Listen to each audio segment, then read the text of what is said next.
Make sure that I look nice for you all. Hiding my double chin here. Can't see it. Pushing a solid 280 pounds. And I wanted to tell you, I'm wearing my Peabody glasses here so I can see what I'm seeing. I'm seeing that you don't understand a word I'm saying.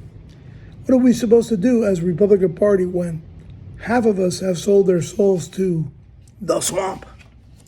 I just received this in the mail. And as you can see, they say I'm really loyal to Donald Trump and the Republican Party. This doesn't mean a hill of beans to anyone unless we take away their schools. All of their public schools from this moment on must be taken away. Parents have to rally around the idea that they need to amend the direct ballot parent trigger law. And when doing so, they demand that Ron DeSantis, Mr. Popular, who's been sitting on the amendment of this law since he got power, knows of it personally, went out to dinner with him and my daughter to explain to him the abuse that the present law allows the left to do to the parent proponent, the person who fires the trigger letter. It's called the Florida Parent Empowerment Law. It's 1002-33, Clause 3B.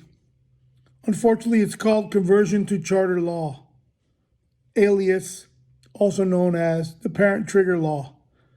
7 or 8 states might have the parent trigger law, but only Florida has direct ballot parent trigger law, meaning no parent needs to go before the school board to determine if the school merits conversion to charter, meaning A, B, C, or D, or F schools consistently failing. Therefore, school choice is an option. No. In Florida, almost by mistake, Lawton Childs, who was campaigning against Jeb Bush, who was making school choice a chief principled point in his campaign, lost to him. The thing that came out of Lawton Childs' victory is Florida Teachers Empowerment Law, written as a parent empowerment law. Why? Because teachers vote separately from parents in 1 week of elections. Think about that, folks. For 1 week, you have to have the guts to fire the trigger letter, find another parent, or find a teacher, or find an ESAC member. And the ESAC members may be like grandpa, grandma, or professionals who might be little spies from the system agreeing to join the gung-ho parent to fire the trigger letter only to sabotage him throughout the process. So basically, it takes 2 parents. Fire a trigger letter to the principal. Within 90 days, they have to call the elections. School district controls the mailing and also funds the mailing, but they determine what the ballot's actually going to say. In our case, I was not dissatisfied with what it actually said, but I didn't have the right to the mailing list to be able to pitch the parents that are in the school's campus at the Key Biscayne K-8 Center. That needs to be amended as well. But what's really terrible about the law is completely Bolshevik closed society voting guidelines. You see, when we fired the trigger letter, it says clear as day in the voting guidelines that both 50+1 of the parents have to vote yes, and 50+1 of the teachers union must vote yes in the same ballot election, 2 different ballot boxes. In our case, that basically meant defeat, which was fine with me because I never had a chance to begin with. All I could do was elevate the game by running for PTA president, telling the body that this school had to come down, bulldozed. I graduated from Key Biscayne K-8 Center in Key Biscayne, Florida, in 1977. And that building that I graduated from was full of asbestos, lead, mercury, and other contaminants that a Castaldo study exposed in 2008. That study said, commissioned by Miami-Dade Public Schools, that the building should be knocked down. Although they couldn't find any foundational problems or cracks in the structure even after the several hurricanes that have passed through there since the 60s, it should be knocked down. It made no sense. The year I fired a trigger letter, the building was slated for renovation as part of the Master Academy High School that I advocated for and worked so hard to pass. So this was kind of like, I don't know, the bluff to get the county and the city to negotiate the building of the high school at a time when there was a $9 million developer contribution that was being slated for green spaces, community center renovation, everything but school. But they made one big mistake. The developer and the buildings department and the zoning board failed to recognize student station impact study.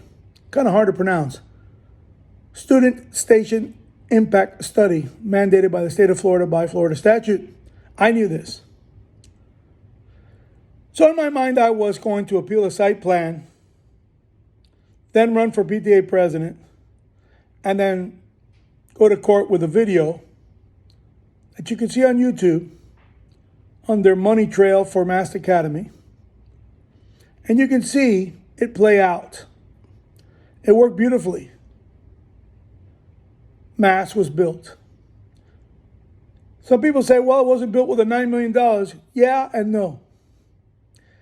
The city, being really smart and having a lot of credit worthiness as an affluent city, said, well, you know what? The guy's got us. Longtime resident, he's got the video copies, and he can ask the judge to stop the project indefinitely until the student station impact study is done. That could take some time. Not to mention the real estate market for luxury high-rise residential of more than 100 units could be compromised. I knew that. After all, I had charter school family members, a sibling. Naturally, Miami Herald made it look like I was representing an older brother in charter school development, and I was not. He was furious, not at all happy with me, filing the first ever direct ballot parent trigger law in Florida history. I was proud of that because I wanted it amended. I wanted to take the teachers out of the vote. At one time, I thought maybe the teachers could vote with the parents, but in one election, one ballot box, and just have at it. Get the 51% or 50 plus 1 and take the school over. When I say take the school over as parents, I don't just mean take the school over. I'm talking about the finances of the school. Directly funded by the Department of Education in Tallahassee. You know what that means? Free rent, folks. Now, that's a giant step for mankind. Greater than Elon Musk flying into space as far as I'm concerned. This video is being recorded after the left mysteriously won in a landslide against Donald J. Trump, where I was very discouraged and nobody gave a damn enough. Who know the effort I put in 2013 and 14, the $50,000 I spent to hire an attorney that was an ex-elections committee member and chairman during Bush Corps hanging chads. Think about that. That is effort, obedience, and sacrifice.